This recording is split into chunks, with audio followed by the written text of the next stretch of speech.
division, they more have just the G League, which is for all intent and purpose a minor league. There is a difference. This video is going to be kind of a 2.5. Go watch the first video and then come back here. With the exception of one or two teams, the G League is a minor league to the NBA where you'll have two teams, one in the NBA, one in the G League, and then the ones in the G League will act as a farm team. So let's just take the Orlando Magic as an example. Last year, they were one of the worst teams in the league and would have been relegated along with 3 or 4 other teams. They would be in the same league as the Lakeland Magic, which is their G League affiliate.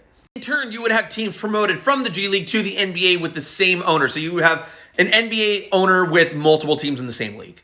The best case scenario would have been what happened with the Houston Rockets organization, where Houston had the worst record in the NBA last year, so they would have been relegated, but their G League team, the Rio Grande Vipers, won the league, so they would have been promoted. The NBA in their current model, it just doesn't really make sense to work this way. Now, you can have a minor league work alongside a second division.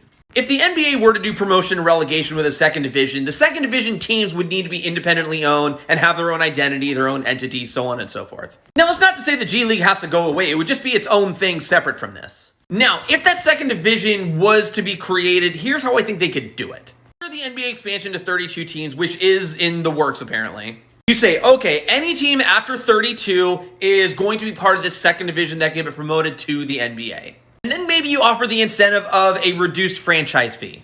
I imagine it wouldn't be too hard to find 6 to 8 potential owners of these second division teams who maybe couldn't afford an NBA team, but could afford something like this. Bring them in alongside the 2 already independently owned G League teams. And then you have an 8 to 10 team second division that you have promotion relegation with. And I imagine that would just grow from there. There's a lot of great cities that would welcome this as well. Louisville, Indianapolis, St. Louis. These are places that I imagine would jump at the opportunity to have a second division NBA team that could eventually get promoted to the NBA. They say that a second division would have to be created. That's kind of the gist as to why. Now, do I think this is going to happen?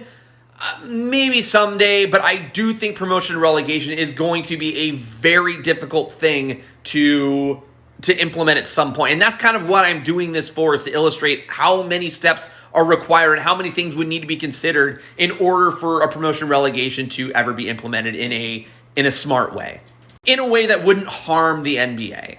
But anyway, I have a bunch of other stuff I'm going to go over in this series of how would promotion relegation work in the NBA if it were to be implemented. So yeah, hit the like button, hit the follow button if you want to stay updated, and yeah, let me know in your comments. Let me know in the comments, what do you think about the possibility of the NBA doing some kind of promotion relegation? How do you think it could be done?